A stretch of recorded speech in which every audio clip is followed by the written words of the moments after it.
देश की राजधानी दिल्ली शहर। कहते हैं पूरे देश की किस्मत का फैसला इसी शहर में होता है, और कितने ही लोग इस शहर में रोज अपनी किस्मत आजमाने के लिए आते हैं। अर्जुन नाम का एक नौजवान भी इस शहर में आया है अपनी जिंदगी को एक नए सिरे से शुरू करने के लिए। क्या होगा उसकी किस्मत का फैसला? उसे उड़ने के लिए एक नया आसमान मिलेगा या पंख कुतरकर फेंक दिए जाएंगे? फिलहाल तो वो पिछले 1 महीने से एक नौकरी की तलाश में भटक रहा है। हर बार उसे नाउमीदी ही हाथ लगती है, लेकिन अर्जुन इतनी आसानी से हार मान लेने वालों में से नहीं है।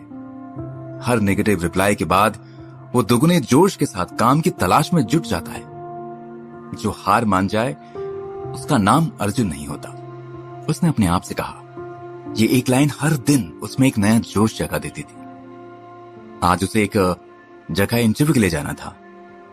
उसने निकलने से पहले खुद को आईने में देखा और मुस्कुराया। क्लीन शेव चेहरा और नीली शर्ट। नीली शर्ट पर निगाह पड़ते ही एक बार फिर वो पूरा वाकया उसकी नजरों के सामने से गुजर गया। अब तक वो उस हादसे को भुला नहीं पाया था। रोज कोई ना कोई बात उसे उस हादसे की याद दिला देती थी।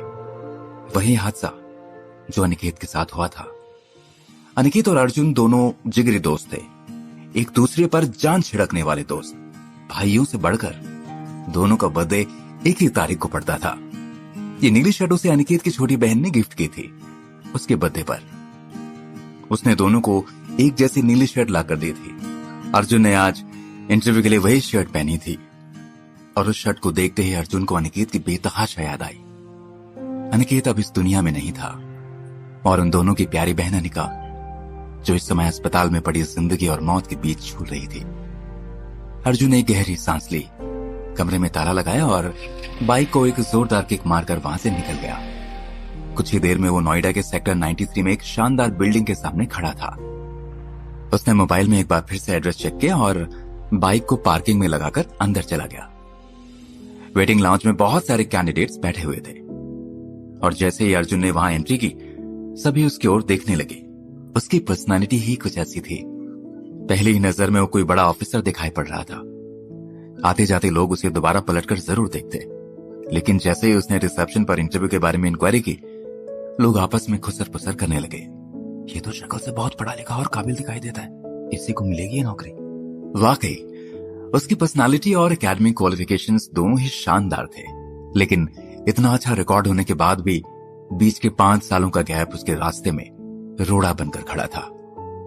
कॉलेज छोड़ने के बाद 5 सालों तक अर्जुन कहां था, किसी को नहीं पता था। किसी भी अच्छी पोस्ट के लिए उसके पास एक्सपीरियंस होना जरूरी था, और अर्जुन के पास जिस काम का एक्सपीरियंस था वो किसी को बता नहीं सकता था। रिसेप्शनिस्ट ने एक बार अर्जुन के चेहरे पर निगाह डाली और कहा, आप वहां वेट कीजिए, थोड़ी देर बाद आपको इंटरव्यू के लिए बुलाया जाएगा।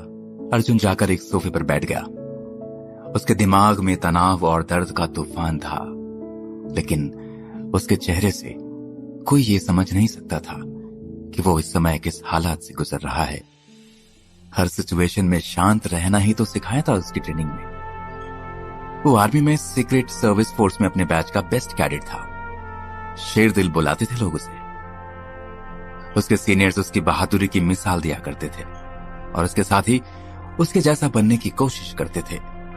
लेकिन एक पल में उसकी जिंदगी पूरी तरह से बदल गई थी। वो आज इस सच को कबूल नहीं कर पा रहा था कि उसे एक झटके में नौकरी से निकाल दिया गया था। अर्जुन ने अपनी जिंदगी के बेशकीमती 5 साल जिस सपने के लिए कुर्बान कर दिए थे, वो एक झटके में टूट गया था। अपने बेस्ट कैडेट शेरदिल अर्जुन को यह कहकर निकाला गया था कि वो आर्मी में रहने लायक नहीं रहा। सीक्रेट सर्विस में जाने के लिए उसने जी जान से मेहनत की थी। 5 साल की कठिन ट्रेनिंग और उसके बाद देश की सेवा करने का जज्बा अर्जुन के खून में बहता था। गुस्से और जुनून की एक जलती हुई लहर उसके सिर से पैर तक दौड़ गई। लेकिन फिलहाल उसे काम की जरूरत थी, उसे पैसे की जरूरत थी, वरना अनिकेत से किया वादा वो कैसे पूरा करेगा? अनिकेत ने उसके सामने दम तोड़ा था, और अर्जुन ने उससे वादा किया था कि वो अनिका का ख्याल रखेगा, उसका इलाज करवाएगा। आज चाहे कुछ भी हो जाए, मैं ये नौकरी लेकर रहूंगा। उसने अपने मन में एक बार फिर से अपना फैसला दोहराया। लगभग 1 घंटे बाद रिसेप्शनिस्ट ने आकर कहा, मिस्टर अर्जुन प्रताप सिंह, आपको अंदर बुलाया है। थैंक यू, अर्जुन ने कहा और उठकर अंदर चला गया। उसने सोचा था कि इतनी बड़ी कंपनी में इंटरव्यू के लिए आया है तो अंदर कोई इंटरव्यू पैनल होगा जहां उससे लंबे चौड़े सवाल पूछे जाएंगे, लेकिन ये क्या, वहां तो सिर्फ एक खूबसूरत लड़की बैठी हुई थी। तभी अर्जुन को एक और झटका लगा। उसके मुंह से निकला, मेघा तुम यहां? लड़की ने अपना चश्मा उतारकर सामने रखी टेबल पर रखते हुए कहा, बैठिए मिस्टर अर्जुन, और अपने बारे में कुछ बताइए। मेघा ने एकदम सपाट लहजे में ये बात कही। उसकी आवाज में फॉर्मेलिटी थी। ये देखकर अर्जुन थोड़ा सकपका गया और तुरंत अपने हाथ में पकड़ा हुआ फाइल फोल्डर मेघा के सामने रख दिया और थैंक यू कहता हुआ उस कुर्सी पर बैठ गया। कुर्सी पर बैठते ही अर्जुन को लगा जैसे वो वक्त में 5 साल पीछे चला गया हो। दुबली पतली और कमजोर सी दिखाई पड़ने वाली मेघा आज एक कॉन्फिडेंट करियर वुमन में बदल चुकी थी। मेघा उसका पहला प्यार न सही मगर उसकी पहली गर्लफ्रेंड जरूर थी। वैसे तो अर्जुन कॉलेज में बहुत सी लड़कियों का क्रश था, लेकिन मेघा तो अर्जुन के लिए दीवानी थी। उस समय सभी अक्सर मेघा को चिढ़ाया करते थे, अगर कभी अर्जुन ने तुझसे ब्रेकअप कर लिया तो क्या होगा? ऐसा कभी नहीं होगा, मेघा बड़ा इतरा कर कहा करती थी। लेकिन एक दिन उन लोगों की बात सच साबित हो गई। मेघा को छोड़कर अर्जुन अचानक से गायब हो गया। कॉलेज तो क्या, पूरे शहर में किसी को नहीं पता था कि वो कहां गया। मेघा के केबिन में बैठा हुआ अर्जुन उसको देखते हुए बस यही सोच रहा था, कितनी बदल गई है मेरी नहीं, सिर्फ मेघा। मेघा ने उसके फोल्डर को एक नजर देखे बिना ही एक और फेंक दिया और उसी तरह सधी हुई आवाज में बोली, मिस्टर अर्जुन, जिस पोस्ट के लिए आप इंटरव्यू देने के लिए आए थे वहां पर किसी और को पहले ही चुन लिया गया है। फिर भी आपके क्रेडेंशियल्स हमने नोट कर लिए हैं, अगर आगे कभी भी जरूरत हुई तो आपको बुला लिया जाएगा। यहां भी अर्जुन के हाथ निराशा लगी। उसने कहना चाहा, लेकिन मैं anyway thank you so much. Arjun कुछ और कह नहीं पाया। अभी वो उठकर जाने ही वाला था कि दरवाजा खोलकर एक आदमी केबिन में दाखिल हुआ। ठीक उसी समय अर्जुन अपनी कुर्सी से उठा था और बाहर जाने के लिए मुड़ा। तभी अंदर आए उस आदमी के साथ अर्जुन की टक्कर हो गई। नीले सूट वाला आदमी गुस्से से चिल्लाया, What the? अर्जुन ने एक नजर उसे देखा और कहा, I am really sorry sir. ऐसा लग रहा था जैसे वो पहले ही किसी बात पर भड़का हुआ था। कैसे कैसे लोग चले आते हैं, ठीक से दिखाई भी नहीं देता। कौन है ये मेघा और यहां क्या कर रहा है? उसने मेघा की ओर देखा। मेघा ने बात संभाल कर कहते हुए कहा, ये मिस्टर अर्जुन है यश, असल में ये इंटरव्यू के लिए यहां आए थे। मिस्टर अर्जुन, ये है सिटी हेड मिस्टर यश वर्धन। अच्छा, तो इंटरव्यू नहीं लिया तुमने? यश ने पूछा तो अर्जुन के बढ़ते कदम थम गए। मेघा बोली, उस पोस्ट पर पहले से ही किसी को चुन लिया गया है। अर्जुन की तरफ घूरते हुए यश ने कहा, तो ईशा मैम के बॉडीगार्ड की पोस्ट के लिए इंटरव्यू ले लो, दिमाग वाला काम तो इनसे होगा नहीं। अर्जुन को ये सुनकर बेइज्जत महसूस करना चाहिए था। उसे गुस्सा तो आया, लेकिन अनिका का चेहरा भी उसके साथ में याद आ गया।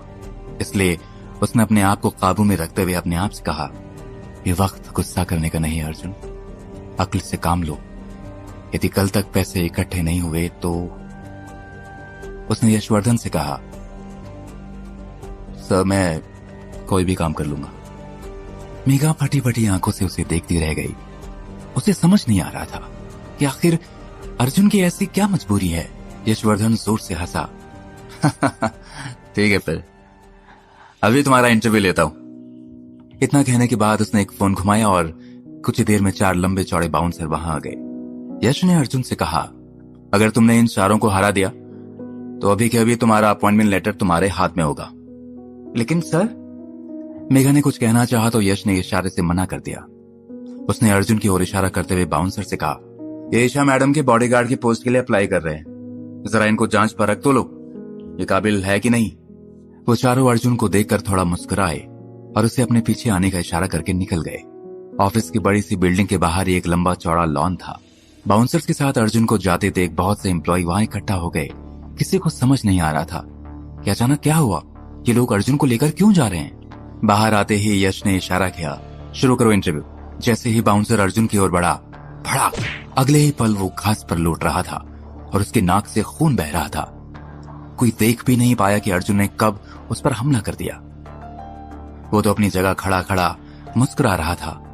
ये देखकर यश बौखला गया। अब की बार उसने 2 उंगलियों से इशारा किया। 2 बाउंसर एक साथ अर्जुन की ओर बढ़े और आधे मिनट से भी कम समय में उनका वही हाल था, लेकिन वो तीनों जल्दी उठ खड़े हुए और अब की बार अर्जुन पर हमला किया। 4 लंबे चौड़े बाउंसर अर्जुन के सामने 1 मिनट भी नहीं टिक सके। अर्जुन के शरीर में गजब की चुस्ती और फुर्ती थी। उसका एक एक मूव देखने लायक था। सब दांतों तले उंगली दबाए अर्जुन को देख रहे थे। चारों बाउंसर्स को हराकर अर्जुन ने यश की तरफ देखा। यश खींच उठा और झुंझलाहट में उसने अपना कोट उतारकर जमीन पर फेंक दिया। अर्जुन ने बड़े आराम से उसका कोट उठाया और हाथ से उसे झाड़ते हुए यश की ओर बढ़ाया और बोला, मेरा अपॉइंटमेंट लेटर सर। उसके होंठों पर एक टेढ़ी स्माइल थी। यश ने मेघा की ओर इशारा किया और वहां से जाने लगा तो अर्जुन ने कहा, मुझे कुछ और भी डिस्कस करना था। यश झुंझलाया, जल्दी बोलो। तभी मेघा बोल पड़ी, अंदर चलकर बात करते हैं सर। और वो एक बार फिर से मेघा के केबिन में आ चुके थे। अब अर्जुन यशवर्धन के ठीक सामने बैठा था। उसकी आंखों में आंखें डालकर अर्जुन ने कहा, आपने मेरा टेस्ट ले लिया है और मैं उसमें कामयाब रहा। जाहिर है अब मैं इस पोस्ट के लायक हूं। यश ने चिढ़कर कहा, मुद्दे की बात करो।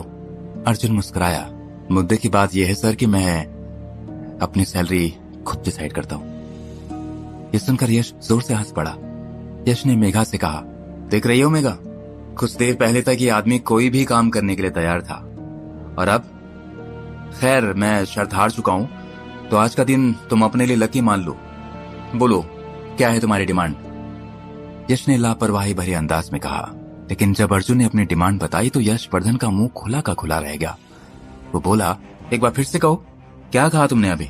अर्जुन उसी तरह कड़क आवाज में बोला, मुझे 10 लाख रुपए पर मंथ चाहिए, वो भी एडवांस।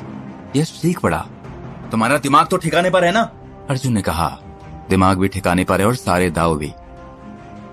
नमूना तो आपने मेरा देख ही लिया था। 10 लाख रुपए, ये रकम एक बॉडीगार्ड की सैलरी के हिसाब से सच में बहुत ज्यादा थी। क्यों चाहिए थी अर्जुन को इतनी बड़ी रकम। क्या ईशा मैडम उसकी ये डिमांड मान लेगी। जानने के लिए सुनते रहिए पॉकेट FM। मैं हूं आपके साथ आरजे नील।